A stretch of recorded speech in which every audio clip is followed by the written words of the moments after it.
नमस्ते सम्पूर्ण मलाई हेरिरहेको सबैजनालाई सानो यो मेरो च्यानलमा स्वागत गर्दै एउटा भिडियो अपलोड गरिरहेको छु। आशा गर्छु तपाईहरुले मलाई पूर्ण रूपले सपोर्ट गर्नुहुन्छ। मार्च महिनामा चाहिँ अहिले यो पर्मानेन्ट यो चाहिँ फुलहरुलाई म शेयर गर्दैछु। यो चाहिँ एउटा सिजन फ्लावर भनिन्छ, जहाँ चाहिँ अब प्लेन्स एरियामा चाहिँ यो अहिले मार्च अप्रिलमै फुल्छ, तर जहाँ पहाडी ठाउँतिर चाहिँ यो सालभरि नै हुन्छ। त्यही भएर यसलाई चाहिँ म पर्मानेन्ट फ्लावरै भन्न चाहन्छु। अनि यो चाहिँ अब एकदमै राम्रो, यो हेर्नुहोस् यसको सिड हो। यसले फुलिसकेपछि चाहिँ यस्तो सानो सानो सिड निस्किन्छ, त्यसबाट पनि हामीले लाउन सकिन्छौँ अनि कटिङबाट पनि लाउन सकिन्छौँ। अनि नर्सरीमा पनि एकदमै यो एकदमै मात्रामा पाइन्छ जब सिजन अहिले हुन्छ मार्च अप्रिलमा। अनि आज चाहिँ अब मैले यसमा चाहिँ अब यहाँ लगाइ त्यो सिडलाई चाहिँ म लगाइदिन्छु। अनि यो चाहिँ एकदमै धेरै कलरहरूमा पाइन्छ। अनि यो सिङ्गल लेयरमा छ भने डबल लेयरमा पनि पाइन्छ। अनि यो चाहिँ एकदम मार्च अप्रिलमा एकदमै राम्रोसँग फुलिरहेको फुल मध्ये चाहिँ एउटा हो। अनि मेरोमा पनि फुलिरहेको छ र चाहिँ तपाईँहरूलाई सेयर गरेछु। मेरो यो चाहिँ अब मैले ज्यादा होइन 4टा ल्याएको थिएँ, 4टामा 2टा एउटा रेड अनि 3टा चाहिँ मेरो यो अर्को अरेन्ज टाइपको नै फुलेको छ। अनि यो गुच्छामा फुल्ने फुल हो। यो चाहिँ अब एकदमै यो फुलिसकेपछि त्यसबाट चाहिँ सिड्सहरू निस्किन्छ, त्यसबाट पनि लाउन सकिन्छन्।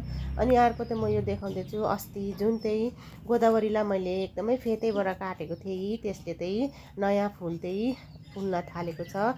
यसरी हामीले जुन फुलिसकेको फुल गोदावरीबाट यसरी पनि फुल हामीले फुलाउन सक्छौँ। अनि मैले एउटा भिडियो सेयर गरेको थिएँ, साथै आज चाहिँ मैले फुल पनि देखाएको छु। यसरी 2 पल्ट हामीले फुल दिन सक्छौँ। अनि यो फुल फुलिसकेपछि चाहिँ हामीले पानी हाल्दै राख्यौँ भने चाहिँ नेक्स्ट इयरको लागि कटिङको लागि हुन्छ। अनि यो पनि एउटा पर्मानेन्ट फ्लावरै हो, जो चाहिँ आल्मन्ड फ्लावर भनिन्छ। अनि आल्मन्ड लेभेन्डर फ्लावर भनिन्छ।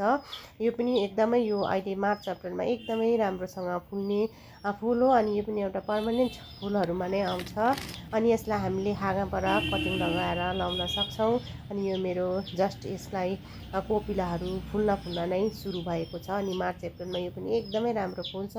अनि अर्को यो ब्लिडिङ हार्ट एकदमै सालभरि नै फुल्ने फुल, यसलाई कटिङबाट हामीले एकदम इजिली लगाउन सक्छौँ। अनि फुल पनि एकदमै राम्रो क्रिम अनि उसमा। अनि यो बेगोनिया पनि एउटा पर्मानेन्ट फ्लावरको रूपमा नै आउँछ। यो पनि मार्च अप्रिलमा एकदमै राम्रोसँग फुलिरहेको पाउँछौँ। अनि यो धेरै कलरहरूमा पाइन्छ, डबल लेयर सिङ्गल लेयर। साथै यो इम्प्रेसन फ्लावर पनि एकदम पर्मानेन्ट फ्लावरै हो। मार्च अप्रिलमा यो राम्रोसँग फुल्छ अनि सालभरि नै यो फुल्छ।